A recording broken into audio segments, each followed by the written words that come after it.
Okay जी। अच्छा जी।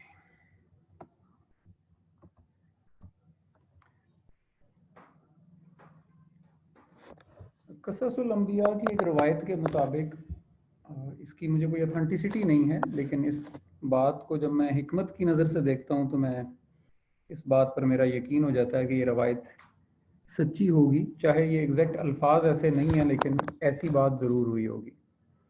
उसमें कहा गया कि हज़रत मूसा अलैहिस्सलाम ने अल्लाह ताला से पूछा कि या अल्लाह, तेरी कौन सी ऐसी नेमत है कि अगर सारी नेमतों में से एक नेमत का शुक्र अदा करना हो तो हम उसका लाजमी करें। तो जवाब आया कि सेहत का शुक्र ज़रूर अदा करना। यानी अल्लाह ताला ने इंसान को जितनी नेमतें अता की हैं उसमें से सबसे बड़ी नेमत सेहत साबित होती है इस एतबार से। और ये इंसानी अकल भी इस बात को तस्लीम करती है कि बाकी सारी नेमतें इस नेमत की मोहताज हैं। ये सेहत की नेमत ना होने से इंसान कितना ही बड़ा फ़न का माहिर क्यों ना हो, वो अपना फ़न परफॉर्म नहीं कर सकता, डिपेंडेंट हो जाता है। तो इस एतबार से सेहत की इम्पोर्टेंस बहुत ज़्यादा है, और उतना ही हमारे यहाँ ये बेचारा इग्नोर्ड एरिया है, इस पर कम तवज्जो की जाती है। जैसे हमारे घरों में चलता हुआ मज़हब आगे चला दिया जाता है, वैसे ही चलती हुई सेहत भी आगे चला दी जाती है। जिन कवानीन पे हमारे दादा परदादा अमल करते आए थे मज़ाहिब के, सेहत के मामले में भी उन्हीं कवानीन पर अमल होता रहता है। तो हम कोशिश करते हैं कुछ बुनियादी चीज़ों को समझने की, सीखने की। इसकी मैं सिर्फ आपको बैकग्राउंड बताता चलूँ कि मल्टीपल लोगों ने, इमरान शाह साहब ने भी और भी लोगों ने बार बार इस बारे में कहा। नॉर्मली ये हमारे उस मेन स्ट्रीम टॉपिक से लिंक तो नहीं है, लेकिन चलें, इंसानी सेहत के एतबार से अगर आज लोगों ने दो चार अच्छी बातें भी सीख ली और उस पर अमल किया तो ये हम सब के लिए भी एक सदका जारिया की शक्ल बन जाता है। तो स्टार्ट करते हैं जी, विदाउट टाइम वेस्ट किए।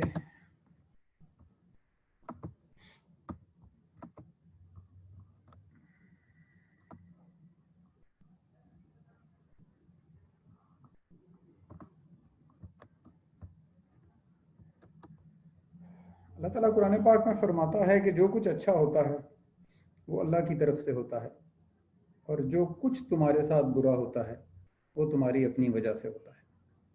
ये एक डिस्क्लेमर है। जिस तरह हर प्रोडक्ट के ऊपर लिखा जाता है ना कि फ़लाँ तरीका करेंगे तो इसके ज़िम्मेदार आप होंगे, तो अल्लाह ताला ने डिस्क्लेमर दे दिया है, ये हर चीज़ के बारे में है। लेकिन जब हर चीज़ में से हम इंसान की ज़िंदगी की सबसे अहम चीज़ की बात करें जो सेहत है, जिस पर बाकी सारी नेमतें डिपेंडेंट भी हैं, तो इस आयत को सेहत के ज़ुमरे में देखें कि अल्लाह ताला इंसान को अच्छी सेहत देना चाहता है, उसके लिए अच्छा इन्वायरमेंट, अच्छी ग़िज़ा, अच्छे मामलात पैदा किए हैं। इसके बावजूद अगर वो ख़राब होती है तो वो इंसान के अपने किसी न किसी अमल की वजह से होती है। वो आज हम ढूंढने की कोशिश करेंगे कि वो कौन सी ऐसे अमल हैं या हरकत हैं जो हमें इस तरफ ले आती हैं कि हम अपनी सेहत ख़राब कर बैठते हैं। पानी। सबसे पहले हम पानी के इस्तेमाल पे बात करेंगे, क्योंकि ये एक ऐसी चीज़ है जिसका किसी इलाके, ख़ित्ते, मज़हब, रंग, नस्ल से कोई ताल्लुक़ नहीं है। ये एक यूनिवर्सल एंड ग्लोबल ट्रुथ है। इसके बगैर हमारी अर्थ का सर्वाइवल ही नहीं है। तो इंसान बगैर खाना खाए तो ज़िंदा रह सकता है, बगैर पानी पिए ज़िंदा ही नहीं रह सकता। ये इतना इम्पोर्टेंट है इंसान के लिए। पानी के बारे में जो चंद एक गलतियाँ हमसे होती हैं, उनको हम समझने की कोशिश करते हैं। ये जुमला हर जगह ही लिख दिया जाता है कि एक दिन में 8 से 12 गिलास पानी पिए। कई जगहों पे 12 से 16 भी लिखा होता है। यकीन करें इसकी कोई तादाद बहुत ज़्यादा मैटर नहीं करती, क्योंकि हम इसकी तादाद जब लिखते हैं 8 से 12 या 8 से 16 या 12 से 16 या 12 से 20, कुछ भी लिख दें, कोई एक रेंज लिख दें, तो जब तक उसका तरीक़ाकार, उसकी इम्प्लीमेंटेशन नहीं पता होगी, तो वो 5 गिलास भी पिएगा तो फ़ायदा नहीं पहुंचा रही, और 20 गिलास भी पी लेगा तो भी फ़ायदा नहीं पहुंचा रही। तो चंद बेसिक मिस्टेक्स जो पानी के मामले में हमसे होती हैं वो क्या हैं? पहला असूल याद रख लें, कभी खाली पेट पानी ना पिए, और सुबह तो हरगिज ना पिए, यानी उस पर मैंने डबल जोर दिया हुआ है। हमारे यहाँ बचपन से सुबह उठते ही बच्चों को खाली पेट एक एक गिलास या दो दो गिलास पानी पिलाना सवाब समझा जाता है। इनफैक्ट मैं इसलिए सवाब का लफ्ज़ यूज़ करूँगा कि इसको फ़र्ज़ की तरह पिलाया जाता है कि जी वो हल्क खुश्क हुआ होता है, और बच्चे भी बचपन से फिर इस सहूलत के आदी हो जाते हैं, वो बड़े होकर भी इसी को कंटिन्यू रखते हैं। यानी इंसान अपनी सुबह का आगाज़ ही अपनी सेहत के ख़िलाफ़ जहाद से करता है अगर वो उठ के पानी पी लेता है तो। इस पे कभी आप लोगों को वक्त मिले, चांसेस कम ही लग रहे हैं मुझे, तो आप बू अली सीना की जो पानी के ऊपर तहकीक है उसका मुताला करें तो आप हैरान हो जाएंगे कि आज से 1200-1300 साल पहले से लोग कितने अवेयर थे इसकी। एक इम्पोर्टेंस से तो अवेयर हैं ही हैं, इसके राइट यूजेज से कितने अवेयर थे और कितने डरते थे। मैं अभी बीच बीच में जिक्र करता रहूँगा इस तरह की तारीखी शख्सियात का भी। असूल याद रख लें कि आपने कभी खाली पेट पानी नहीं पीना। आप सुबह उठे हैं, इसके लिए सबसे बेहतर हल ये होता है कि आप ड्राई फ्रूट्स इस्तेमाल कर लें। और ड्राई फ्रूट एक, आप 5 दाने, 7 दाने, 3 दाने, वट एवर यू हैव, बादाम के, काजू के, अखरोट के, जो भी आपको नियरेस्ट इजीली इकोनॉमिकल अवेलेबल हो ड्राई फ्रूट, वो सुबह निहार मुँह खाने के लिए आइडियल चीज़ है। कुछ नहीं मिलता, खजूर तकरीबन दुनिया के हर इलाके में मिल जाती है, और आम वाली जो खजूर होती है वो बहुत एक्सपेंसिव नहीं होती। पाकिस्तान में आम खजूर 150-200 रुपये किलो मिल जाती है, जो शायद तकरीबन हर बंदा अफोर्ड कर ही सकता है। और आपने 2-3 ही लेनी है, 5 ले लें बहुत हैं एक नॉर्मल ह्यूमन। इसकी गोरों ने तो एक टर्मिनोलॉजी यूज़ करते हैं, a fistful of dry fruits, यानी जितना एक मुट्ठी में आ जाएं। तो कभी आप खजूरें मुट्ठी में रखें तो 2-3 से ज़्यादा आती भी नहीं है। 5 छोटी वाली खजूरें भी आती हैं तो मुट्ठी फूल जाती है। बहरहाल आप मतलब कम से स्टार्ट करें, अपनी सेहत पे होने वाले उसके इफ़ेक्ट्स भी चेक करें, क्योंकि हम 8-10 महीने गर्मी वाले गुजारते हैं पाकिस्तान में, तो बाहर थोड़ी सी सिचुएशन इससे डिफरेंट है। तो आप कम ड्राई फ्रूट से स्टार्ट कर लें, 3 खजूरों से, 3 या 5 बादाम डेली खा लें, काजू है तो वो भी 3 दाने या 5-7 दाने, यानी ज़्यादा की तरफ मत जाएं। स्टार्ट में कम से स्टार्ट करें, उसके इफ़ेक्ट्स को ऑब्जर्व करें। अच्छा, क्यों नहीं पीना होता खाली पेट पानी, और हरगिज़ नहीं पीना सुबह के टाइम पे? तो उसकी रीज़न ये होती है कि इंसान के अंदर ये लुआब होता है, ये जो रालें टपकती हैं जिनको कहते हैं ना, कि आप अक्सर सोते में देखेंगे कुछ लोगों के तो वो मुंह से बाहर भी निकल आता है, और उनके पिलो पे या शर्ट पे गिरा होता है। और बच्चों का तो वैसे ही बहता रहता है, क्योंकि उनको भी निगलने का उस तरह से कॉन्सेप्ट क्लियर नहीं होता, आदत नहीं पड़ी होती। ये जो राल होती है या जो स्लाइवा होता है एक्चुअली, इसको समझें, इस पे गूगल करें। मैं थोड़ा सा ब्रीफ आपको बताऊं, क्योंकि मैं हर चीज़ की उतनी डिटेल में नहीं जा सकूंगा। मैंने आपको कुछ 30-35 चीज़ें बतानी है इस 1 घंटे में, तो इसलिए मैं समराइज मोड में रहूँगा। ये आपकी बॉडी जब रात को, जिस वक्त भी आपने 10 बजे 11 बजे खाना पीना बंद कर दिया था, उस वक्त से लेकर सुबह 6 7 8 जितने बजे भी आप उठे हैं, तब तक पूरी रात में एक इंटरनल मैकेनिज्म रन करती है, और उस मैकेनिज्म का निचोड़ ये स्लाइवा होता है। ये स्टोमक से निकलता है, और स्टोमक की नाली, चूंकि इंसान फ्लैट लेटा होता है, यानी आप करवट बदल के लेटे हैं, सीधे लेटे हैं या उल्टे लेटे हैं, लेकिन आप बेसिकली आप हॉरिजेंटल यानी बेड की शक्ल पे लेटे हुए हैं, तो ये मैदे से टपकता हुआ नालियों में, और नाली से कई दफ़ा ये मुंह, और मुंह से फिर नीचे भी बाहर भी टपक जाता है। इट डिपेंड्स कि आपकी बॉडी कितना जनरेट करती है। साइंस इस पर एग्रीड है कि दुनिया में आज तक इससे बेहतर डाइजेशन लिक्विड नहीं बन सका जो ये स्लाइवा होता है। यानी इसको यूज़ करना सीखें। अब ये आपके मैदे में और मैदे तक जाने वाली नालियों में, और आपके मुंह में, आपके दांतों में, दाढ़ों में, जबान के हर जगह ये टच हो चुका होता है। अगर आपने 1 गिलास पानी पिया, पानी क्या करता है, सबसे पहले आपके मुंह को साफ करेगा, फिर उन नालियों में से भी इसको साथ लेता हुआ स्टोमक में ले जाएगा, और 8 से 10 मिनट में वो पानी स्टोमक को भी वॉश करके नीचे मसाने में ले जाएगा, और ये सारा स्लाइवा वेस्ट चला जाएगा। इसलिए सुबह खाली पेट पानी पीना, और किसी वक्त भी जब बहुत ज़्यादा आपको गैप आ चुका हो, कुछ ना खाया पिया हो, मोर देन रूटीन गैप, जैसे हमारे यहाँ लोग फास्टिंग करते हैं, हिंदुओं मुसलमानों में बड़ा फ्रीक्वेंट रिवाज है, क्रिश्चियंस में भी, तो वो उसमें 8-8 10-10 घंटे, समटाइम 15 घंटे 16 घंटे का भी है। तो उसका भी आपने तोड़ जो है वो पानी से नहीं करना, क्योंकि उस वक्त आपके मैदे को लास्ट डाइट लिए हुए मोर देन 8 आवर्स गुजर चुके होते हैं। तो उसकी यानी साइंटिफिक रीज़न ये थी कि आपने सलाइवा को यूज़ करना है। ये अल्लाह ताला ने आपको एक गिफ्ट दिया। हर 24 घंटे में इंसान को ये गिफ्ट एक दफ़ा मिलता है मोस्टली, और ये अगर वेस्ट हो गया एक गिलास पानी से तो अब ये 24 घंटे दोबारा नहीं बन सकता, ये सारा दिन नहीं बन सकता। तो अब इसका बेस्ट यूजेज क्या है कि आप 8-10 दाने, छोटा ड्राई फ्रूट है तो, बड़ा है तो 3-4 दाने, खजूरें हैं तो 3 या 5 खजूरें, ये जब आप खाते हैं, normally dry fruit more than hour लेता है, 1.5 घंटा 1 घंटा 45 मिनट भी लेता है डाइजेस्ट होने में। लेकिन अब ये चूंकि स्लाइवा आपके मुंह से लेकर मिदे तक हर जगह मौजूद था, ये उसको मैक्सिमम 20 to 30 मिनट में डिजोल्व करके इस ड्राई फ्रूट की एनर्जी पूरी बॉडी को दे देगा। तो सुबह का आगाज यानी एक फुल एनर्जेटिक मोड से होना चाहिए जो बॉडी को जरूरत थी। लेकिन अगर आपने पानी पिया, या जो पानी के बारे में नुस्खे आते हैं सुबह उठ के, फलां चीज़ का पानी ले लें, फलां चीज़ का पानी ले लें, तो वो किसी बीमार के लिए तो शायद एक एक्सेप्शनल केस हो सकता है, और वो भी उस बीमारी के दौरान के लिए होना चाहिए, लाइफ टाइम नहीं हो सकता। तो हम चूंकि इस वक्त सिर्फ एक नॉर्मल इंसान की बातें कर रहे हैं, किसी एक बीमारी के इलाज पर बात नहीं कर रहे, तो हम स्टैंडर्ड हेल्थ प्रोटोकॉल्स पे ही रहेंगे। तो हर आम इंसान को, सेहतमंद इंसान को चाहिए कि वो अपनी सुबह स्लाइवा को यूज़ करे, और किसी भी ऐसे हार्ड नट के ज़रिए जो आम तौर पे ज़्यादा टाइम में डिज़ोल्व होते हैं, इस स्लाइवा को यूज़ करे। एक तो ये स्लाइवा वेस्ट नहीं होगा, और ऊपर से आपको बहुत एक्सट्रीम किस्म की एनर्जी मिल जाएगी। तो खाली पेट और सुबह तो हरगिज़ आपने पानी नहीं पीना, ये याद रखना। देन भरे पेट से भी पानी नहीं पीना।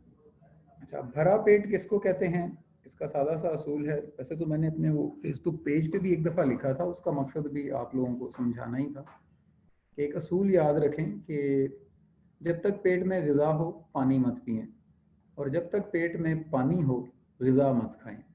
ये असूल होता है एक। तो भरे पेट से यानी आपने खाना खा लिया, चाहे आपने आधा खाया था, क्वार्टर खाया है, ये जो हमारे यहाँ बना हुआ है कि आप दरमियान में पी लें तो अच्छा होता है, शुरू में पी लें तो फलां होगा, वो शुरू में जो पीने का कॉन्सेप्ट था, देखिए पानी का अपना एक डाइजेशन टाइम है। Water takes around 10 minutes to digest, यानी स्टोमिक में से गुजर के वो नीचे जाने में उसको 10 मिनट चाहिए। तो अगर आपने खाने से पहले पानी पीना है तो 15 मिनट पहले पी लें। जितने ज़्यादा मिनट पहले पिएंगे उतना बेहतर होगा। आप 20 मिनट पहले पी लें, बहुत अच्छी बात है, लेकिन 1 मिनट 2 मिनट पहले पानी पीना, यानी जो लोग समझते हैं खाने से पहले पानी पीने का मतलब है खाने से, खाना भी रख दिया, पानी भी रख दिया, पहले एक गिलास पानी पिया और साथ ही आपने रोटी शुरू कर दी। तो आप उसको साइंटिफिकली देखें कि 1 मिनट के बाद तो वो रोटी और पानी मैदे में इकट्ठा मौजूद है। तो वो कॉन्सेप्ट तो फौत हो गया। जो पानी ने असल काम करना था, पानी ने तो मैदे को सिर्फ साफ करना होता है, और उसे उस सफाई के लिए 8 से 10 मिनट चाहिए। आप गूगल करें, आपको पता चले कि water also need digestion time. तो वो डाइजेशन टाइम उसे मिलेगा, वो आपके स्टोमक को क्लीन करेगा, और आप उसके बाद कुछ भी खाएं। ये याद रखिएगा कि पानी पीना है तो आपने, मतलब आजकल के हिसाब से आपको बता रहा हूँ, पहले हकीम और तरीके से बताते थे, आजकल के हिसाब से आप याद रखें कि आपने 15 मिनट्स का गैप डाल देना है मिनिमम। खाने से पहले पानी पीना, पहले पीने का मैंने आपको बता दिया ऑलरेडी कि आप पहले पिएंगे तो 15 मिनट का गैप रखेंगे। खाने के दौरान बहुत किसी को कोई हलक में कोई चीज़ फंस गई है तो सिप लें। उसका दरमियान में पीने का मतलब 1-2 गिलास भर के पीना नहीं है, वो सिर्फ इस चीज़ के लिए ऑप्शन रखी गई है जिसमें सिप्स होते हैं। छोटा सा एक सिप लिया आपने, अगर आप कोई ऐसी चीज़ खा रहे हैं जो आपको बहुत ड्राइनेस क्रिएट कर रही है, उसका बहुत अच्छा हल ये होता है कि आप खाने में तकरीबन 70-80% डाइट हमारी ऐसी है जिसके साथ साथ आप योगर्ट ले सकते हैं, दही का इस्तेमाल करें। दही के अंदर बहुत ज़्यादा चीज़ें डाल के उसका रायता बना कर नहीं, कोशिश करें सादा तरीन दही हो, या मैक्सिमम उसमें ये पुदीना वगैरह या इससे ज़्यादा की चीज़ों का इस्तेमाल ना करें। सादा दही सबसे बेहतर है। अगर आप खाने के साथ साथ दही ले रहे हैं तो आप पानी की मोहताजी से ही आज़ाद हो जाएंगे। दही के अंदर एक बहुत बड़ा पानी का अंसर पहले से मौजूद होता है, तो आपकी ये टेंशन भी ख़त्म होगी कि आपको ड्राइनेस फील होती है। तो खाने से पहले पानी पीना है तो 15 मिनट पहले पीना है। दरमियान में अव्वल तो 99.9% आपने अवॉइड करना है। बहुत मजबूरी में पीना पड़ा तो सिप लीजिएगा, पूरा गिलास मत पीजिएगा, वरना आप अपनी एनर्जी वेस्ट कर लेंगे। और खाने के बाद तो सोचिएगा भी ना कि आप कभी पानी पिएंगे। पानी क्या, कोई भी चीज़ नहीं ले सकते, ना खा सकते हैं ना पी सकते हैं। अच्छा, क्यों नहीं पीना होता? अब इसकी चीज़ों की थोड़ी थोड़ी साइंटिफिक भी बताता रहूँ ताकि आप गूगल करें तो आपको मज़ीद यकीन हो जाए। जब इंसान आखिरी बाइट लेता है ना, फ़र्ज़ करें कि इंसान ने एक रोटी खानी थी, उसने एक बाइट लिया आखिरी वाला, तो मैदे को नहीं पता कि आपका क्या दिल चाह रहा है, आप क्या खाएंगे क्या नहीं खाएंगे। ना मैदे को डाइनिंग टेबल आपका नज़र आ रहा होता है, ना किसी रेस्टोरेंट की मेन्यू। मैदे का एक इंटरनल सिस्टम है, ना उसकी आंखें हैं ना उसका ब्रेन है। उसका इंटरनल सिस्टम ये होता है कि उसके अंदर जब बाइट्स गिर रहे होते हैं ना आकर, तो अगर एक बाइट गिरे हुए अराउंड 10 to 15 मिनट्स हो गए हैं, हर इंसान का एक डिफरेंट टाइमर है इसलिए मैं रेंज बता रहा हूँ, तो जब मैदे को पिछले 10 मिनट से कोई और चीज़ इनपुट रिसीव नहीं होती, तो मैदा समझता है कि अब खाने वाले ने, वो जो ऊपर बैठा है एक इडियट, उसने खाना बंद कर दिया है। मैदा क्या करेगा? ये इडियट का लफ्ज़ मैंने जानबूझ के यूज़ किया है, मजाक के लिए नहीं यूज़ किया है, क्योंकि कभी मैं उसकी रीज़न भी बता रहा हूँ।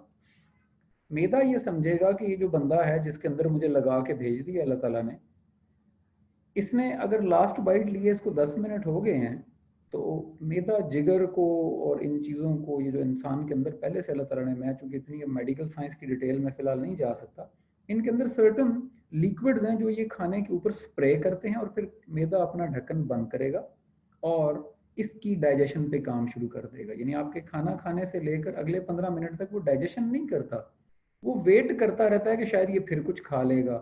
जैसे इंसान खा रहा था और बीच में बात करने लग गया और 2-4 मिनट वो किस्सा सुनाता रहा, तो अगर मैदा ऐसे डाइजेस्ट करता रहे ना, तो वो 5 मिनट बाद आप फिर खाना शुरू हो जाएंगे, तो वो फिर प्रॉब्लम। इसीलिए कहा गया था कि खाने के दौरान ज़्यादा गुफ्तगू भी मत करें और खाने के दौरान कोशिश करें कि आपका फोकस खाने पर हो।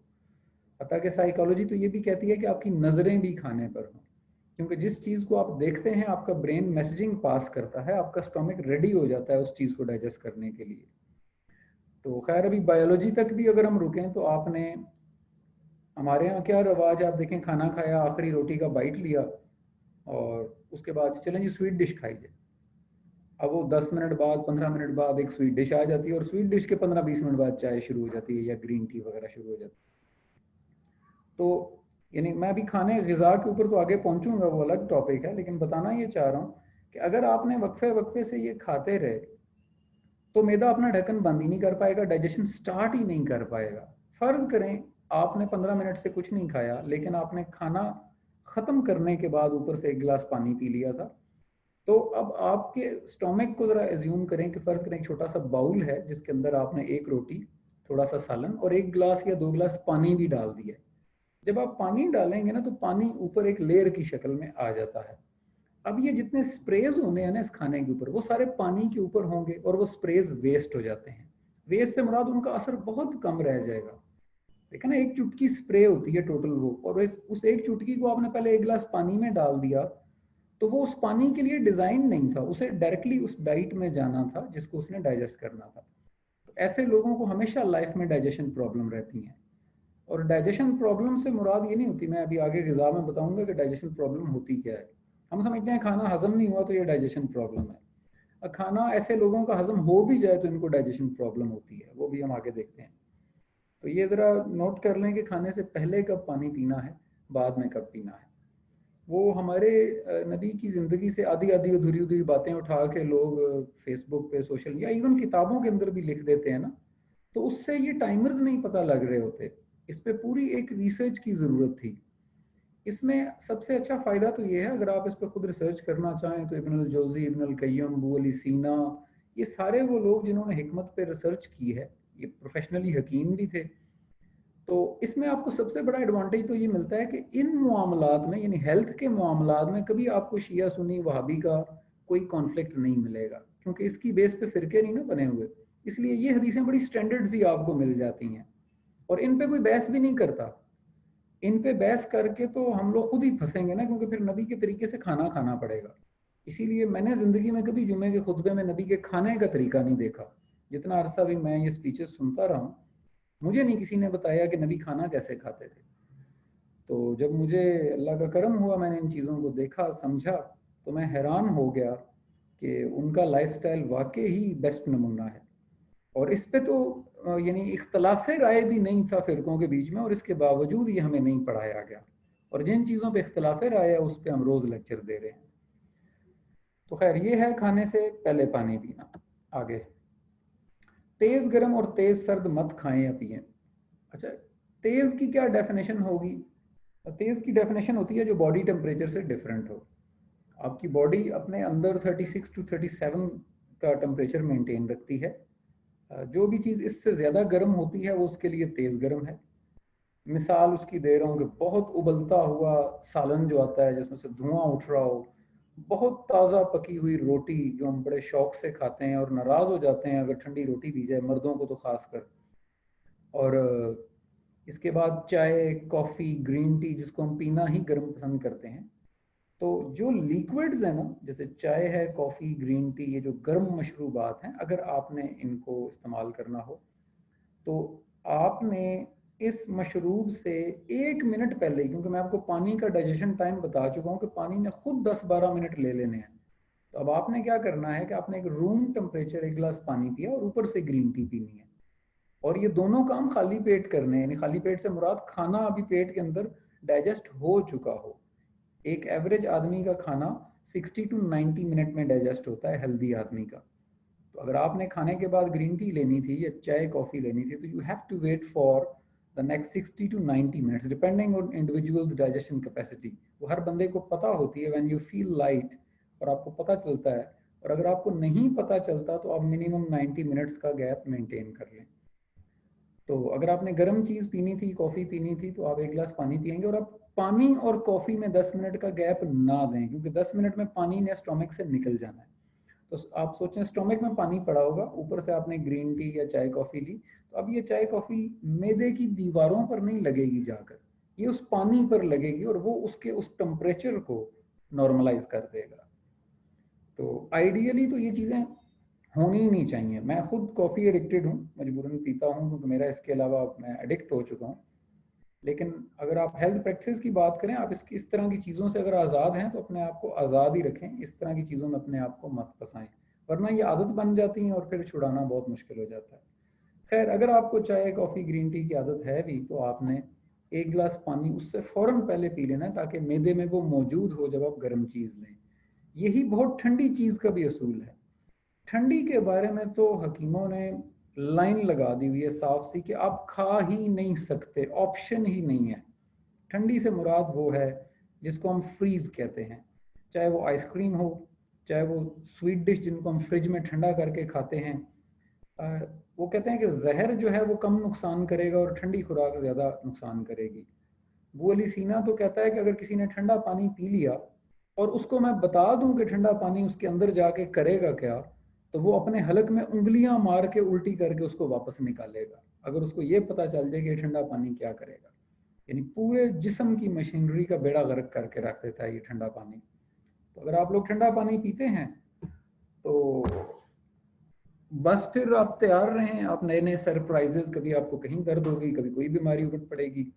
वो हम असल में इंसान है ना, हम ये सोचते हैं कि ठंडा पानी तो मैं रोज़ ही पीता हूँ तो मुझे तो कुछ नहीं होता। तो वो ये इतनी स्ट्रॉन्ग मशीनरी है कि इसको डिज़ोल्व होते होते भी ईयर्स लग जाते हैं। लेकिन जब एक दफ़ा स्टोमक काम छोड़ जाता है, फिर किसी के सर के दर्द नहीं जा रही, किसी की टांगों की दर्द नहीं जाएगी, किसी को डाइजेशन प्रॉब्लम हो जाएगी, किसी को गैस की प्रॉब्लम हो जाएगी, किसी को heart, blood pressure, sugar, everything, all this is related to your stomach. Stomach जिस्म का वाहिद बॉडी पार्ट है जिसमें एटीट्यूड होता है।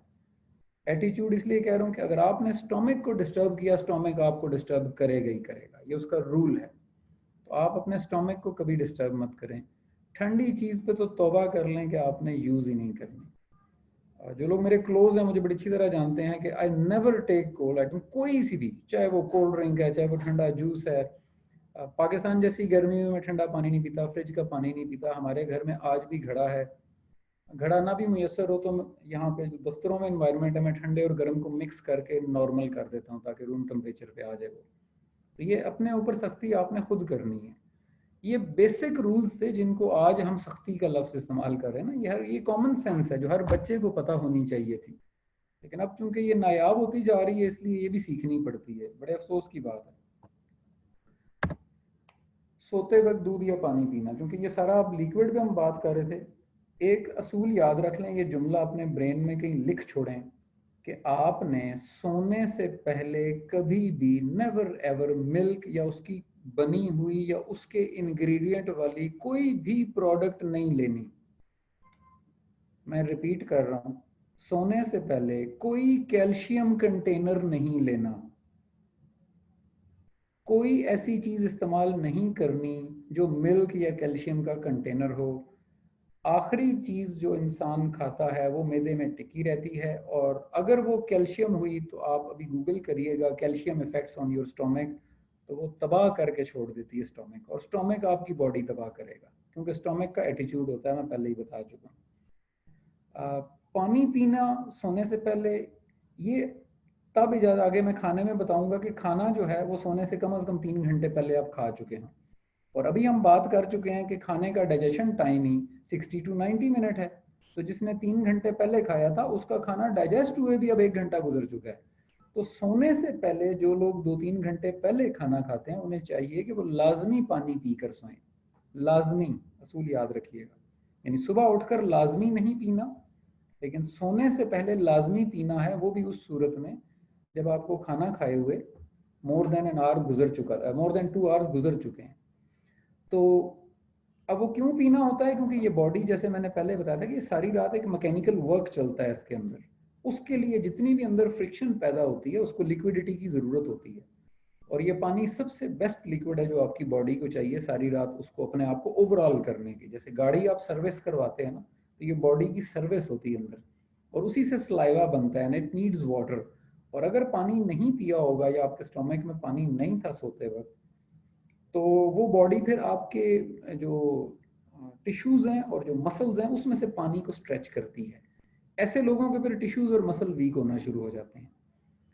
तो याद रखिएगा, सोने से पहले अपनी बॉडी को पानी दें जितना इजीली दे सकते हैं, 1 गिलास 2 गिलास, और वो तब देना है आपने जब आपको खाना खाए हुए 2-3 घंटे गुजर चुके हुए। ये था पानी का इस्तेमाल, पानी की रूटीन। अब ये सारी रूटीन समझ के पहले जुमले पे मैं वापस आता हूँ। अब आपने एक दिन में 8 से 12 या 16 गिलास पानी पीना है, जितना आप इजीली पी सकते हैं, लेकिन असूल ये होंगे जो हमने सारे डिस्कस कर लिए हैं।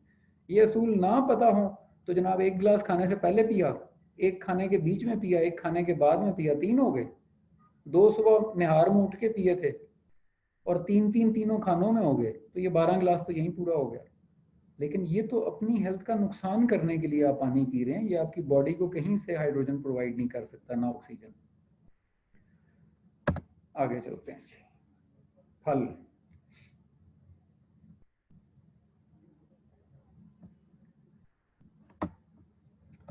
अच्छा जी, फ्रूट्स हमारा नेक्स्ट सेक्शन है।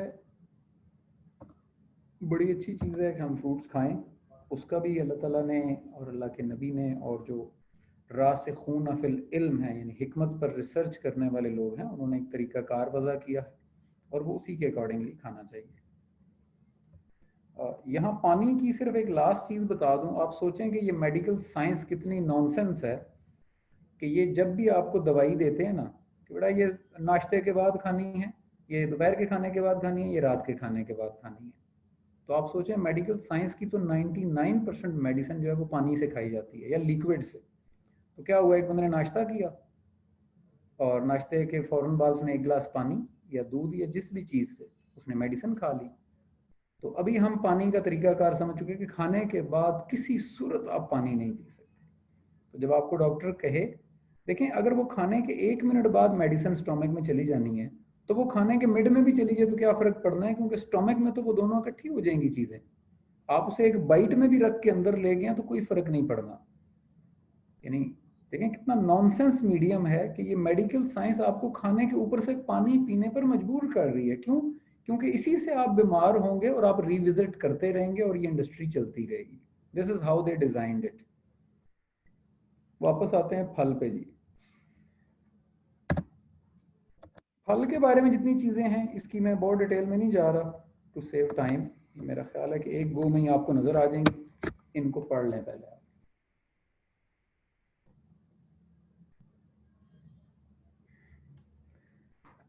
मैं साथ साथ एक्सप्लेन करता जाता हूँ। कभी दो फल मिलाकर ना खाएं। तो जी पहला असूल याद रख लें, अभी जिसको जितनी हदीसें और जितने फरामीन और इमामों के कॉल याद है ना, वो ज़रा रिकॉल करे अपने ब्रेन के अंदर, तो आपको पता चलेगा कि जितनी भी आपने हेल्थ रिलेटेड चीज़ें पढ़ी हैं ना, उसमें हमेशा एक चीज़ का जिक्र मिलेगा। यानी फॉर एग्जाम्पल, नबी ने कहा रात को भूखे मत सो, चाहे तुम 2 खजूरें क्यों ना खा लो, एक हदीस मिलती है। अच्छा जी, नबी के बारे में मशहूर है कि वो इंजीर बड़े शौक से इस्तेमाल किया करते थे। इसी तरह मतलब सबके पसंदीदा भी चीज़ें मशहूर हैं, उनके वाक़यात भी हैं। वो बैठे थे तो कोई सेब ले आया और उन्होंने सेब खाया, कभी वो बैठे थे तो अनार आ गया। आप जितने भी वाक़यात, हदीसें, फरामीन आपके जहन में हैं, कहीं 2 फलों का जिक्र नहीं मिलेगा आपको। आप बड़े हैरान होंगे ये सोच के, और अब दोबारा भी ढूंढिएगा तो आपको नहीं मिलेगा। वो चंद एक्सेप्शंस हैं, वो भी दवाइयों की शक्ल में है, वो शौकिया नहीं है। हम फल जो है वो नॉर्मली डाइट के तौर पे और टेस्ट के तौर पे और शौक के तौर पे खा रहे होते हैं। तो 2 फल कभी भी नहीं मिला सकते आप, तो आप सोचेंगे फिर फ्रूट चाट कैसे बन सकती है? Is it possible?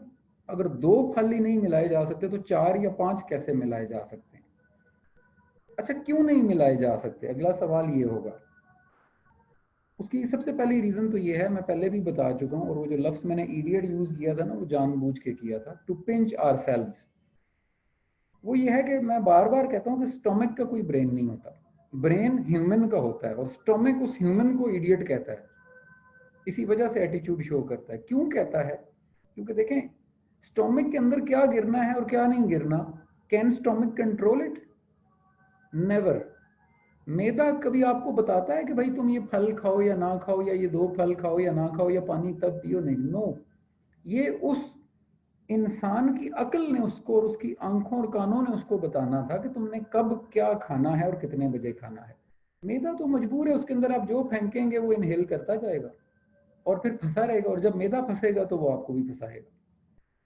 तो आप कॉमन सेंस की बात चेक करें कि मैदा जो होता है वो एक कंटेनर है, it's a kind of pressure cooker जिसे आप कह लें, या माइक्रोवेव ओवन कह लें, जो जिस तरह से मर्जी यूज कर लें। आप प्रेशर कुकर की मिसाल लें।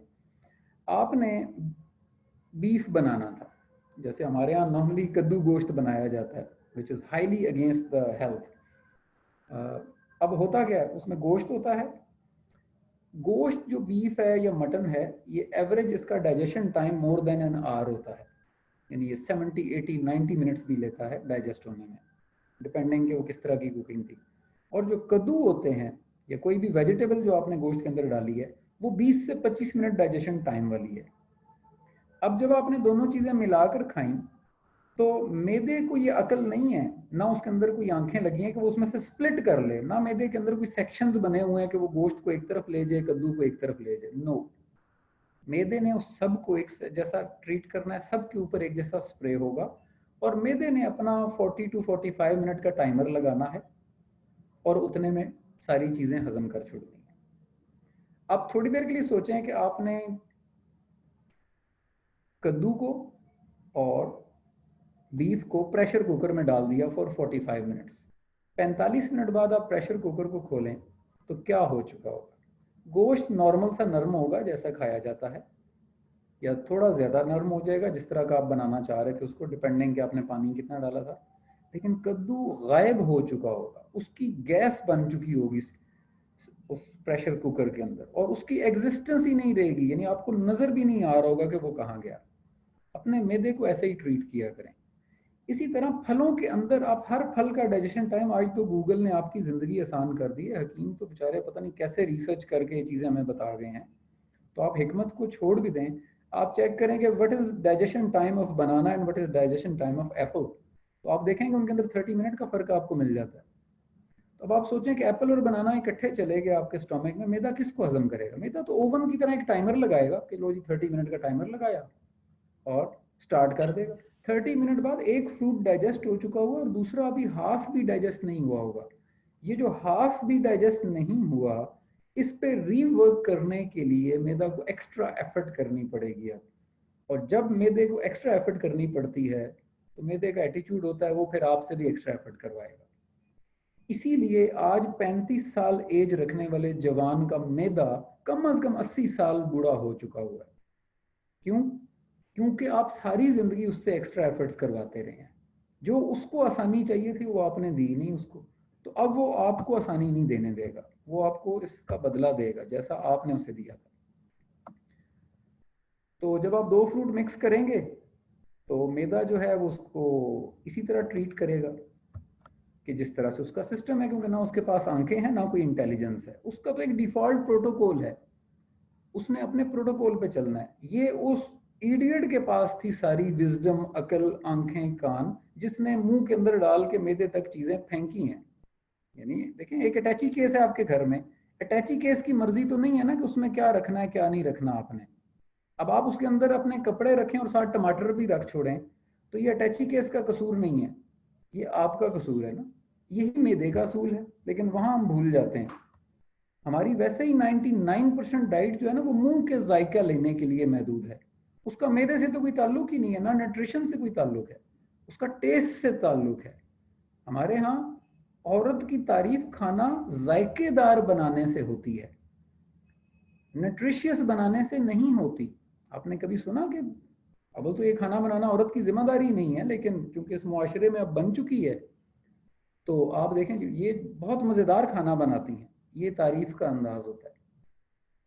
आप कहें कि ये बहुत हाइजेनिक या बहुत न्यूट्रिशियस खाना था, ये रवाज ही नहीं है हमारे यहाँ। क्यों नहीं है? क्योंकि हमें किसी ने सिखाया ही नहीं है कि अच्छा ये भी खाने की कोई शक्ल हो सकती है। खैर, हमारा तो आवे का आवा ही बिगड़ा पड़ा है, जिस चीज़ को पकड़ लें तो उसमें से, क्योंकि ये खाना 24 घंटे की चीज़ है, इसलिए इसका इफेक्ट 24 घंटे हो रहा है हमारे ऊपर।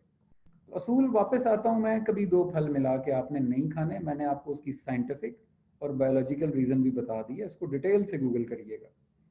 बहुत कम फल ऐसे हैं दुनिया में, आप उन पे रिसर्च करेंगे आपको पता चलेगा कि अगर एप्पल, फर्ज करें जब प्लांट से तोड़ा गया और वो प्लांट के ऊपर ही पक चुका हुआ था, और अनार वाइट वाला हो और वो थोड़ा सा कच्चा हो, तो इक्वल डाइजेशन टाइम पे आते हैं। अगर वो डाइजेशन टाइम उनका इक्वल हो भी गया तो अगला मसला, एक फल है वो सिट्रिक एसिड दे रहा है मैदे को और दूसरा यूरिक एसिड दे रहा है मैदे को, अब ये दोनों एसिड्स ही एक दूसरे के लिए मौत और अजाब हैं।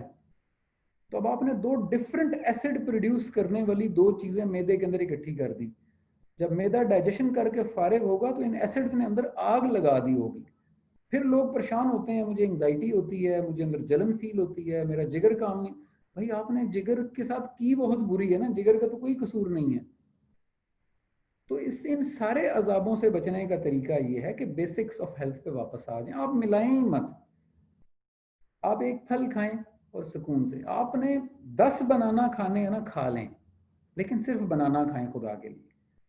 फ्रूट के अंदर अल्लाह ताला ने ऐसी खूबसूरती रखी है कि फ्रूट आप खाते खाते आपको फील होगा कि अब आपकी बस हो रही है। जब बस होती है ना तो समझ लें कि जितनी एनर्जी आपको कैलोरीज चाहिए थी ना वो मैदे को मिल गई। यानी आप काउंट देखें ना, कि आप एप्पल 6 नहीं खा सकते, लेकिन आप बनाना 5-6 खा लेंगे। यानी ये देखें, हर फल के अपना है। आप अनार तोड़ें और उसके बीज खाना, वो जो अंदर उसके दाने होते हैं वो खाना शुरू कर दें तो आपको बहुत मज़ा आएगा, लेकिन आप दूसरे अनार पे पहुंचेंगे कि आपकी बस होना शुरू हो जाएगी, और तीसरे तक शायद आपकी बस हो चुकी हो। तो हर फल का डिफरेंट है। इसी तरह खजूर है, वो शायद आप 6-7 एक साथ खा लें, 8-10 भी खा लेंगे, लेकिन एक जगह जाके आपको फील होगा कि नहीं, इट्स गुड इनफ, नो मोर। यही उस फल को, बल्कि इससे भी थोड़ा पहले उस फल को छोड़ने का टाइम होता है कि बस इतना खाएं। लेकिन याद रखिएगा, एक वक्त में एक खाएं। फ्रूट चाट पॉइजन है आपके लिए, दो तरह का। एक, अल्लाह ताला ने आपको पैसा दिया और आपने उसका बेड़ा गर्क कर दिया, कुफराने नेमत किया आपने। क्योंकि अगर आपने उस इतने महंगे फ्रूट से ग़िज़ाइयत ही नहीं ली और ऊपर से अपने मैदे का नुकसान किया, जिसको कुछ अरसे बाद फिर आपने डॉक्टर को पैसे देकर और दवाइयों से ठीक करना है, तो फिर इससे बड़ा कुफराने नेमत क्या हुआ कि एक फलों पे पैसा ज़ाया किया, फिर अपनी सेहत पे पैसा ज़ाया किया, जबकि कोई मजबूरी नहीं थी। वो पहली आयत, तुम जब भी बुरा होता है तुम्हारे साथ तो तुम्हारी अपनी वजह से होता है। खैर, आगे अब आते हैं जो आपने चीज़ें पहले ही पढ़ ली हैं। जाते हुए मौसम का फल, यानी जब उस मौसम के अंदर उस फल का आखिरी टेन्योर चल रहा हो, वो नहीं खाना। इसी तरह से कभी मसनूई तरीके से फल, ये दोनों ऑप्शन होती हैं। कभी सीज़न से पहले फल को भेज दिया जाता है, जैसे हमारे यहाँ आम का सीज़न होता है, तो अभी आम दरख्तों पे नहीं पके, लेकिन उनको क्रेट्स में डाल के, दवाइयाँ डाल के पका लिया जाता है। चलें, दवाई डालने के बाद भी उसके पकने का वेट करें, अगर दवाई से भी पका हुआ है। पकने से पहले मत खाएं। असूलन तो दवाई वाला फल खाएं ही ना। हमारे यहाँ अब ये चीज़ें नियर टू इम्पॉसिबल होती जा रही हैं, क्योंकि ना हम उस तरह के घरों में रह गए और ना उस तरह का माहौल रह गया जहाँ घर के अंदर फल उगाए जाएं। लेकिन अगर मजबूरी है तो उसके अंदर भी बेहतर वाली ऑप्शन को अडॉप्ट कर लें। उसका सबसे अच्छा तरीका यह है कि मौसम का जवान तरीन फल खाएं। असूल क्या है, अगर मैंगो 90 डेज तक रहता है तो आप पहले 10-15 दिन तक बिल्कुल मत खाएं जब वो आना शुरू हो। आखिरी 20-25 दिन भी उसको बिल्कुल मत खाएं, बीच वाले सीजन में खाएं। So as with all other fruits, कभी देर से कटा हुआ फल ना खाएं। कोई भी फल जो आपने एक दफ़ा काट लिया है और वो काट के खाने वाला फल था, तो कोशिश करें कि उसी सेशन में उसको ख़त्म करें। ये जो होता है ना कि फ्रूट चाट या फल काट के रख छोड़ा और उसको कुछ घंटों बाद खाया, ये बैक्टीरिया इनहेलर्स होते हैं, ये कंटेनर्स होते हैं। ये जितने फ़ज़ा में बैक्टीरियाज होते हैं ना, उनको सक कर लेते हैं अपनी तरफ। तो आप अपना नुकसान करते हैं। उसे काटें ही मत। जब आपने खाना हो उस वक्त खाएं, उससे पहले उसे मत काटें।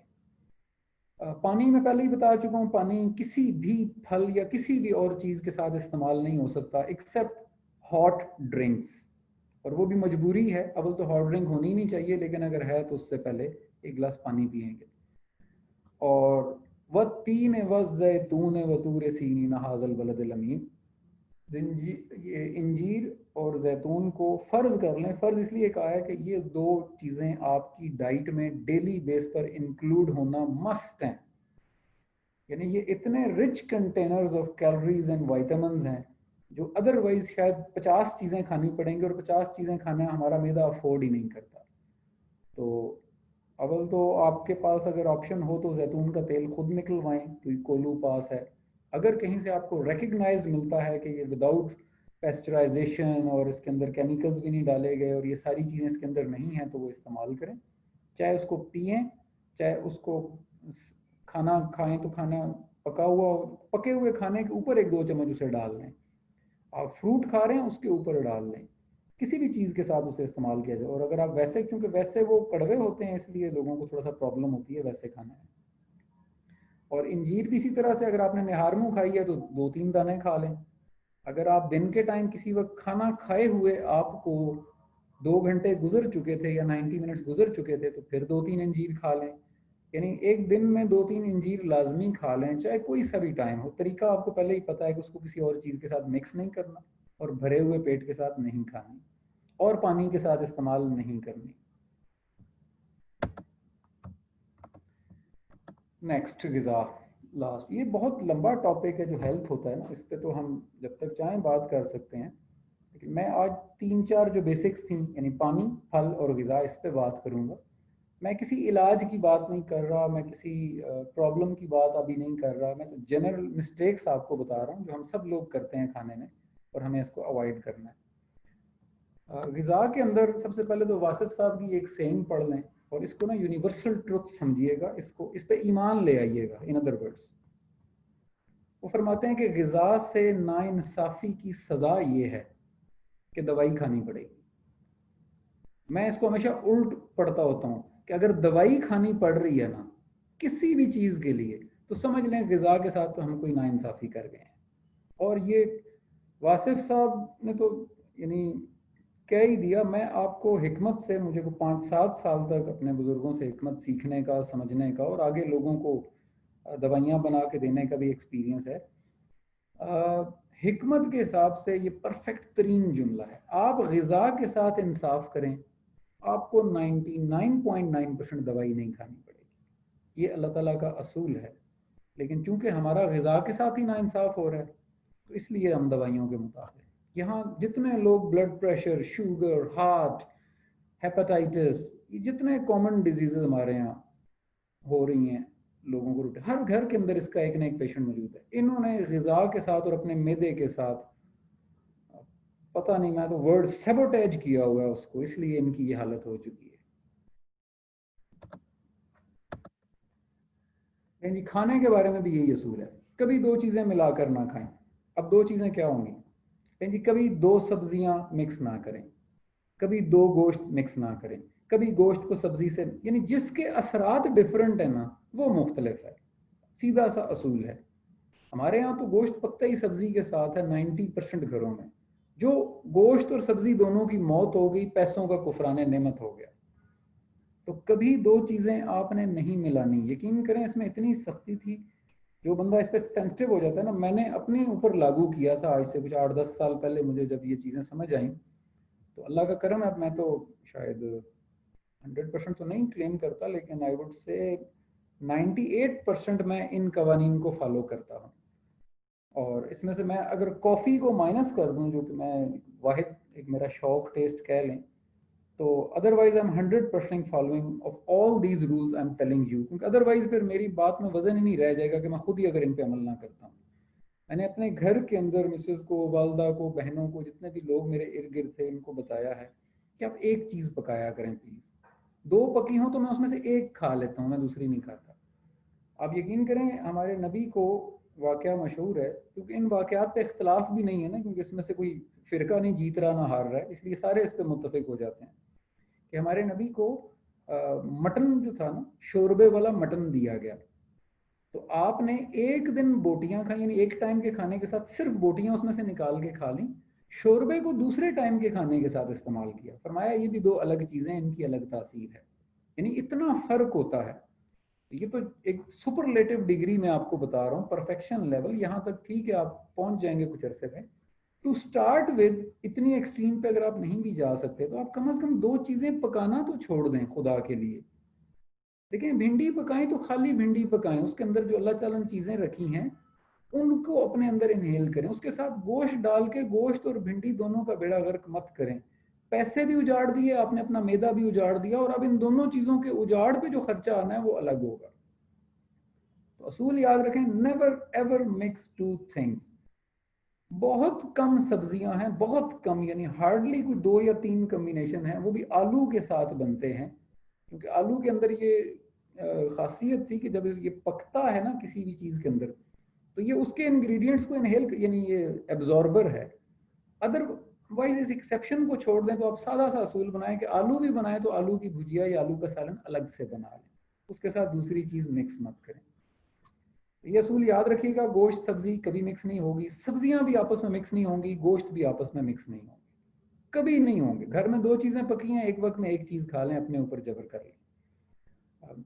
मेरे बारे में मैं आपको सिर्फ मोटिवेशन के लिए बता रहा हूँ। मैं दावत पे भी जाता हूँ ना, तो मेरे रिलेटिव्स कहते हैं कि एक चीज़ कौन सी लेंगे आप, हमें पता है आपने एक ही खानी है।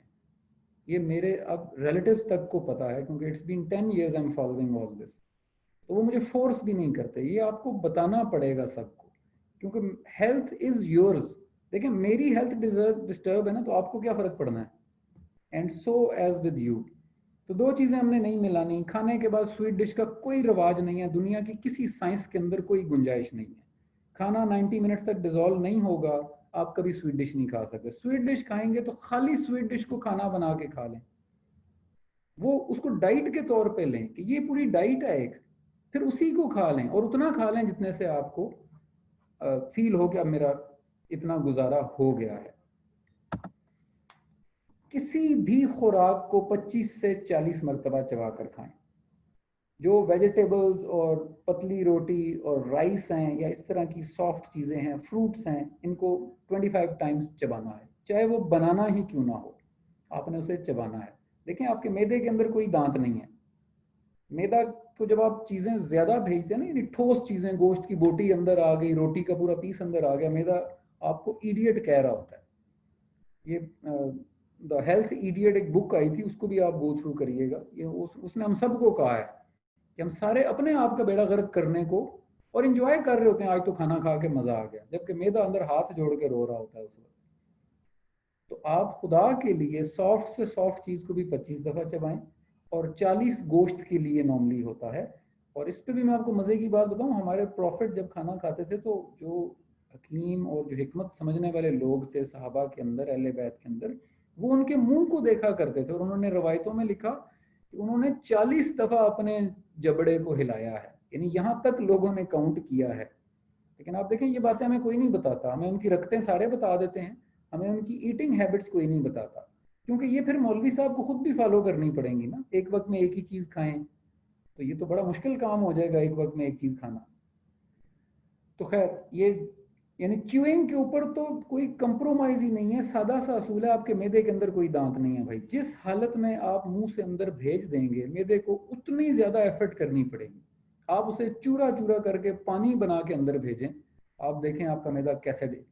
अब इमेजिन करें एक चीज खाई आपने, फर्ज करें राइस थे, आपने राइस खाए, हर चम्मच जो मुंह के अंदर आपने डाला उसे 25 दफा चबाया, वो पानी बन जाएगा, आपने पानी खाया एक तरह का। अब आप सोचें आपके मैदे के अंदर राइस किस हालत में पहुंचे हैं, और अभी उसने उसके ऊपर स्प्रे भी करने हैं मैदे ने, तो मैदे ने स्प्रे भी की और वो 15 से 20 मिनट आधे घंटे में उसको डिजोल्व करके फारिग करेगा, बॉडी को एनर्जी दे देगा। लेकिन हम क्या करते हैं ये आप खुद देख सकते हैं। जब तक भूख ना लगे मत खाएं।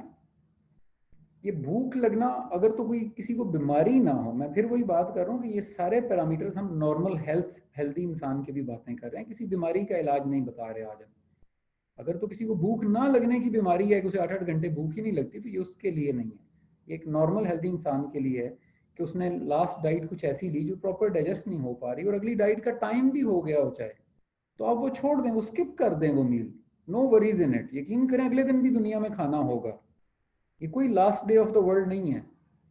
तो भूख नहीं लग रही मत खाएं, भूख लगे तो खाएं, अपने आप पे जबर मत करें खाने के बारे में, ना खाने के बारे में जबर कर लें। सोने से 3 घंटे पहले खाना पीना सब बंद कर दें पानी के अलावा। पानी should be the last item you have intaken, वो मैं ऑलरेडी इस पे बात कर चुका हूँ, रिपीट नहीं करूंगा। लेकिन अगर आपने सोने से पहले घंटा पहले खाना खाया और क्योंकि घंटे में वो डाइजेस्ट नहीं हुआ होगा, तो आप उस हालत में सो गए, तो आपने खाने का तो बेड़ा गर्क किया ही किया, अपना भी बेड़ा गर्क कर लिया। इसलिए आपने अपने आप को ड्यू टाइम देना है, क्योंकि 90 मिनट्स एक एवरेज टाइम बनता है हर मील के डिजॉल्व होने का, तो आप 90 मिनट टाइम तो सोने के बाद दें अपने आप को, और उसके बाद भी जितना एक्स्ट्रा दे सकते हैं। तो अगर आपको 10 बजे सोना है तो अपने घर का असूल बनाएं कि आप 7:30-8 बजे खाना खा चुके हैं, और अगर आप 12 बजे सोते हैं तो आप 9 बजे से पहले डिनर कर चुके हैं। ये हर बंदे के अपने कंट्रोल में, अपनी सुस्तियों का कसूरवार अपनी सेहत को ठहराना बहुत बड़ी ज्यादती है। ये बात हुई पहले भी, मैंने लिख इसलिए दी है कि ये आपके पास, क्योंकि बाद में लिंक भी आ जाएगा वीडियो, तो रिवाइज करने के लिए आसानी होगी। ये लिंक जिसको मर्जी शेयर करें, जिसके साथ मर्जी डिस्कस करें, इसको जहां मर्जी भेज दें, you are open for it, इसमें तो फ़ायदा ही है लोगों का। तो खाने के बाद जो मीठा खाने का कॉन्सेप्ट है, it's absolutely incorrect, against the health, against the rules. जो कहते हैं ना खाने मीठा खाना सुन्नत है, तो वो सुन्नत तो वर्ड ही एक्सप्लॉइट करने के लिए हम यूज़ करते हैं, नबी का तो हर काम फ़र्ज होता है, देयर इज़ नो सुन्नत। लेकिन वो जो कितनी देर बाद खाना है वो बताना भूल गई हमें ये रवायतें, और क्या चीज़ खानी है ये भी भूल गई।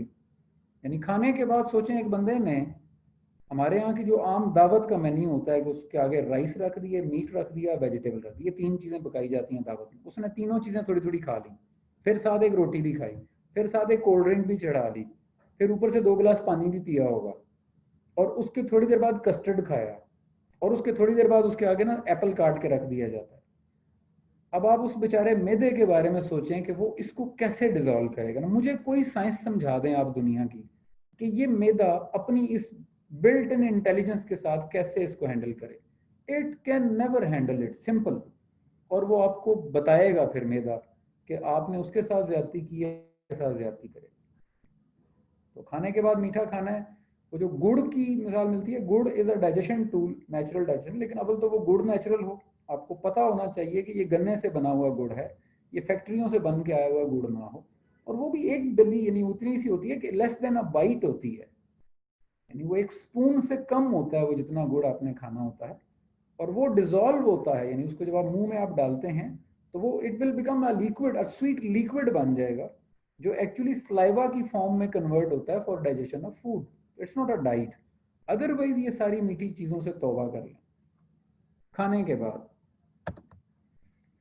इसी तरह हमने पहले भी बात की, लिख भी दिया कि खाने के फौरन बाद चाय कॉफ़ी कहवा, क्योंकि खाने के बाद कुछ भी नहीं ले सकते आप, तो फिर चाय कॉफ़ी और कहवा भी नहीं ले सकते, उसके लिए फिर आपको 90 मिनट्स का इंटरवल चाहिए। और अगर आप ये नहीं करते तो फिर वही बात है, अपने साथ हम ज्यादती करते हैं। ये सबसे बड़े हकीम जो आफ्टर फर्स्ट एरा जो गुजरे हैं, हकीम गोली सीना, वो कहते हैं कि अगर रात को सोने से पहले अंगारों पर भी चलना पड़े तो चले बगैर मत सोना।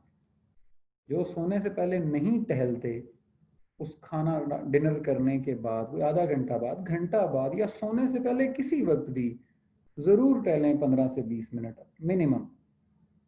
यानी इतनी सख्ती से उन्होंने बताया कि अंगारों पर भी किसी को चलना पड़ता है ना, तो वो अंगारों पे चलना बेहतर है, बगैर चले सो जाना ज़्यादा नुकसान होगा।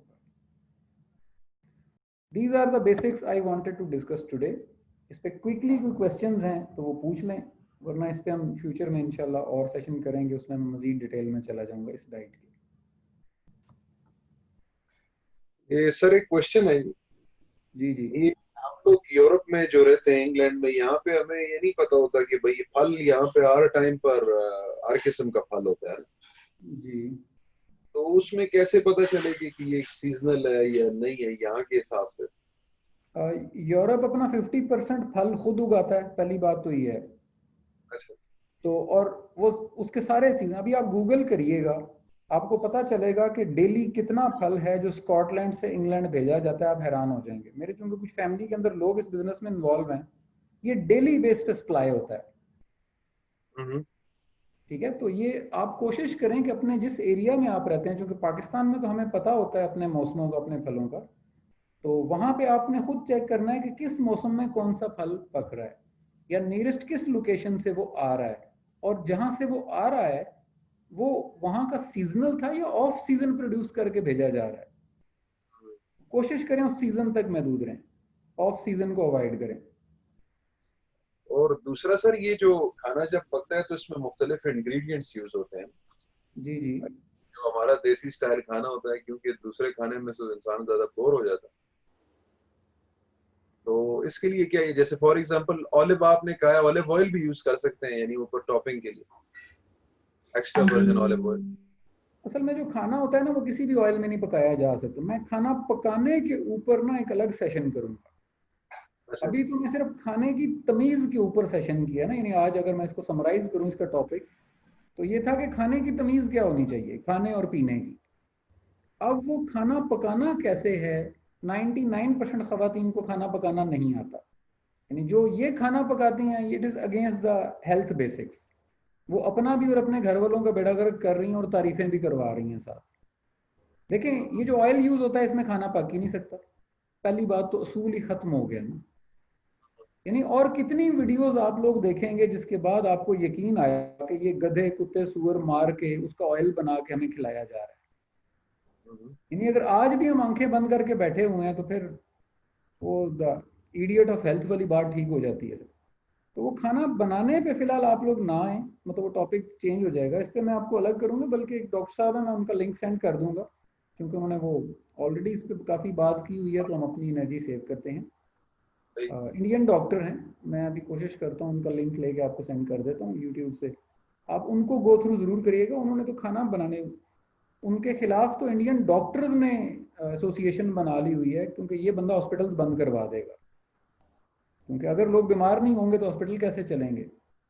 और वो उसी चीज़ पे फोकस करता है कि लोग खाना ही इस तरीके से खाएं कि लोग बीमार ना हो। और सर एक लास्ट क्वेश्चन है कि बगैर खाए इंसान कितना अरसा जिंदा रह सकता है? असल में इंसान के जिंदा रहने का जो पैरामीटर है ना, वो तो अव्वल तो जो हमारे यहाँ कॉन्सेप्ट है कि मौत तो अल्लाह ताला की ज़ात की तरफ से आनी है, वो खाते पीते हुए भी आ जानी है, और वो बगैर खाए बच भी सकता है। अगर इंसान को पीने का पानी मिलता रहे ना, तो वो नहीं मरता। ये एक बेसिक इंसान की बात कर रही हूँ, क्योंकि पानी के अंदर वो सारे बेसिक्स इंक्लूडेड थे जो इंसान को जिंदा रहने के लिए चाहिए थे। हाँ, उसका जिस्म घटता जाएगा, वो सूख के ढांचा बन जाएगा, लेकिन अगर अल्लाह ताला ने उसकी मौत नहीं लिखी हुई तो वो इस वजह से नहीं मरा कि उसने खाना नहीं खाया, वो इस वजह से मर जाएगा। आप गंदा पानी पिला देना किसी को तो वो मर जाएगा। आप ये जो ऑक्सीजन इनहेल करते हैं, हमारे यहाँ 99% लोग मुंह से ही सांस लेते हैं, मुंह से ही बाहर निकालते हैं। अगर आप इस ऑक्सीजन को इनहेल करना शुरू कर देंगे, नाक से इतना लंबा सांस लें कि आपको आपके फेफड़ों तक वो ऑक्सीजन चली जाए, तो लोग पानी के बगैर भी एवरेज टाइम से ज़्यादा सर्वाइव करते हैं। आप कभी आर्मी की वो पढ़े ना रिट्रीट थ्योरीज, तो उसके अंदर लिखा होता है कि अगर आप पकड़े गए हैं कहीं पे, तो पहले आप करते थे या नहीं करते थे, अब चूंकि आपको पकड़ लिया गया है और आपको प्रॉपर खाना नहीं मिलेगा, तो आपने 24 घंटे नाक से लंबे लंबे सांस इनहेल करने हैं। आपकी बॉडी की बेसिक रिक्वायरमेंट्स उस ऑक्सीजन के अंदर मौजूद हैं, आपने उसको एब्जॉर्ब कैसे करना है वो सांस लेने का तरीका सिखाता है। हमें सांस लेने का तरीका ही नहीं आता सर, ना कोई फोकस करवाता है हमारे पास। तो थैंक यू पानी, सर। प्रॉपर सांस लेने का तरीका, ये सारी चीजें इंसान को जिंदा रखने के लिए काफी हैं। और देखें ये अल्लाह ताला ने नेचुरली कितनी अच्छे तरीके से फैला रखी हैं पूरी इस यूनिवर्स में। तो सर इस, आई जी बताएं। सर आई हर्ड के आप जो खाते हैं ना ड्राई फ्रूट्स, उस वो स्किन के लिए अच्छे नहीं होते, तो उसके बजाय फ्रेश फ्रूट खाएं। तो अब अगर ड्राई फ्रूट्स यानी कि अब अच्छे ही नहीं है स्किन के लिए। देखें कुछ ड्राई फ्रूट्स ऐसे हैं हमारे यहाँ जिनको जबरदस्ती ड्राई फ्रूट बनाया गया है, वो बाय बर्थ ड्राई फ्रूट नहीं थे। फॉर एग्जाम्पल, खुश्क खुबानी। खुबानी is not a dry fruit. वो किसी की अचानक से सूख गई, तो उसने सूखी हुई को भी टेस्ट किया तो वो टेस्ट ठीक निकला, तो वहां से ना वो ड्राई फ्रूट में कन्वर्ट हो गई। फॉर एग्जाम्पल, खुश्क अंगूर। अब अंगूरों की बेल पे अंगूर सूख गए, किसी ने खाया तो उसने कहा ये मेवा भी मीठा ही है, तो काम चल रहा है। और ये सर्टन दवाइयों के लिए जरूरत भी पड़ी थी। लेकिन कुछ ड्राई फ्रूट्स हैं जो उगते ही ड्राई फ्रूट्स हैं, यानी वो अल्लाह ताला ने बनाए ही। जैसे अखरोट है, अब वो आप नौजवान अखरोट को तोड़ें, जवान को या बूढ़े अखरोट को, उसके अंदर से एक ही गिरी निकलेगी। इसी तरह से काजू हैं, बादाम हैं, ये बने ही ड्राई फ्रूट्स हैं, ये कन्वर्टेड नहीं है। तो ये जो जुमला है ये कन्वर्टेड ड्राई फ्रूट्स के बारे में है। और बच्चियां जो स्पेशली जिनको ये स्किन खराब होने का इशू हो, इनके लिए फ्रेश फ्रूट तो खैर एक समझ लें जन्नती मेवा है इनके लिए, लेकिन ड्राई फ्रूट की क्वांटिटी पे कंट्रोल करें। और अगर आपको क्वांटिटी नहीं समझ आ रही, यानी 3-5 दाने से भी प्रॉब्लम हो रही है, तो फिर उसको मिल्क में भिगो दें for a period of 7-8 hours. और वो मिल्क का भी ग्लास पूरा रखें ताकि वो उसमें डिजोल्व हो चुका हो, यानी वो दूध ही वो शक्ल इख्तियार कर जाएगा असल में। तो उसके काफी तरीके हैं उसके उस गर्माइश को कम करने के लिए। सर आपसे ये पूछना था कि फल को और दूध को मिला सकते हैं? बहुत कम फल ऐसे हैं जो दूध में मिक्स होते हैं, सारे नहीं होते। कोई भी ऐसा फल दूध के अंदर मिक्स ना करें जो एसिड कंटेन करता हो। स्पेशली देखें ना, आप लीमू निचोड़ दें अगर दूध के अंदर, तो दूध फट जाएगा ना। वो क्यों फट जाएगा? क्योंकि लीमू के अंदर सिट्रिक था। तो आप जरा सिट्रिक एसिड कंटेनर वाले फ्रूट की लिस्ट बनाएं तो आप हैरान हो जाएंगे। तो वो सारे फ्रूट्स दूध के अंदर मत डालें बेसिकली। तो आप, अब ये जो डॉक्टर्स कहते हैं कि जना दूध के साथ दवाई ले लें, आप कभी उस दवाई को ना दूध में डालिएगा। 2 टैबलेट्स पैनाडोल की या डिस्प्रिन की पकड़ के ना दूध में डाल दें और देखिएगा उस दूध का हशर क्या होता है। तो हर चीज दूध के साथ मिक्स नहीं हो सकती, हर चीज का मिल्क शेक नहीं बन सकता। ये हमने अपनी जिंदगियों में आसानी के लिए कर दिया है। अपेरेंटली पाकिस्तान के हिसाब से बताऊं तो बनाना इज ओके फॉर, क्योंकि बनाना के अंदर जो पोटाशियम रखी गई है वो मैच कर जाती है दूध के साथ। Apple is okay, mango is okay, ये 2-3 फल हमारे यहाँ जो दूध के साथ चल जाते हैं। आइडियली ये भी मत करें। लेकिन पक्का करने का तरीका क्या होता है कि एक दफा अपने ऊपर जबर कर लें, बाद में एक्सेप्शन केसेस आते रहें। ये एक्सेप्शन केसेस में हो सकता है आप किसी ऐसी जगह थे वहां कुछ और अच्छा नहीं मिल रहा खाने का, तो आपने एक मिल्क शेक का ग्लास लिया मैंगो का और पी लिया। इसको मजबूरन रखें, इसको शौक मत बनाएं कि आपने रोज यही करना है। सर गोश्त को रोटी के साथ खा सकते हैं या गोश्त को अकेले खाना है? रोटी जो गंदम, अब मैं इस पे आऊंगा नेक्स्ट जब सेशन करेंगे ना, तो मैं आपको बताऊंगा कि रोटी होती क्या है। अब आपको मैं एक जुमला बताऊंगा तो आप लोग परेशान हो जाएंगे। किसी भी खाने की चीज को आग टच करना हराम है। तो रोटी कैसे पकती थी तंदूरों के अंदर? आप सोचें, आग से। वो क्यों हराम? मैं वो नहीं कह रहा, वो जो हमारे यहाँ हलाल हराम का कॉन्सेप्ट है, यानी तबाही है इंसान के लिए। ये जो बारबेक्यू आप लोग बनाते हैं, इससे ज्यादा खतरनाक चीज इंसानी सेहत के लिए हो ही नहीं सकती, जो आग पे गोश्त पकता है। आग में और उस खाने वाली चीज के अंदर एक लेयर होनी चाहिए। यहीं से ये हांडियों का रवाज शुरू हुआ था, जब इंसान को अकल आई थी ना। उसने एक लेयर क्रिएट की थी बीच में कि ये आग डायरेक्ट वहां ना पहुंचे। उस वक्त कोई लेबोरेटरी नहीं थी, लेकिन हकीमों की हिकमत इस लेवल पर थी कि उन्होंने बताया कि भाई आग नहीं टच हो सकती किसी खाने की। तो रोटी इटसेल्फ एक डाइट है। इस पर हम आएंगे, मैं नेक्स्ट कभी बात करूंगा। आज मतलब इस 1 घंटे में मैं जितनी कर सका हूँ अभी मैं इतनी यहीं तक लिमिट हूँ। सर रोटी और सालन भी साथ इकट्ठे नहीं खाने? जी खा लें, सालन एक चीज का हो। फिलहाल मैं इतना बता रहा हूँ, लेकिन वो रोटी कैसे बनेगी वो मैं नेक्स्ट टाइम कभी बताऊंगा, क्योंकि सर वो पूरा, सालन बनाने में भी तो हम प्याज और टमाटर डालते हैं, वो भी तो सब्जी है। जी वो पहले ही पूछ चुके हैं कि जो इंग्रेडिएंट्स होते हैं। मैंने इसीलिए कहा है कि अब आप उसी तरफ जा रहे हैं जिस पर मैं पहले ही बता चुका हूँ कि मैं खाना बनाने का तरीका नहीं सिखा सकता इस टाइम। जो मैंने बताया है उसमें से पूछें प्लीज। Ji sir.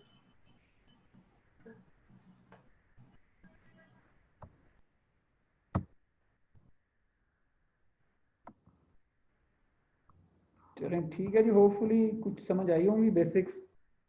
इसके बाद मैं आपको एक मज़े की आखिरी लाइन ये सुनाता हूँ कि मैं अगर आज तक 100 लोगों को कुरान पढ़ाया है ना, तो उसमें से 95 को समझ आ गया और वो अमल करना शुरू कर देते हैं। लेकिन अगर मैं 100 लोगों को हेल्थ पे बताता हूँ ना, तो उसमें से एक अमल करता है, 99 नहीं करते। तो अल्लाह ताला हमें समझने की और अमल करने की तौफीक दे। Excuse me, sir. Quick. uh, Excuse me, sir. I have a question. जी जी बताएं जल्दी। Sir, सुबह आपने कहा कि ड्राई फ्रूट खाना चाहिए।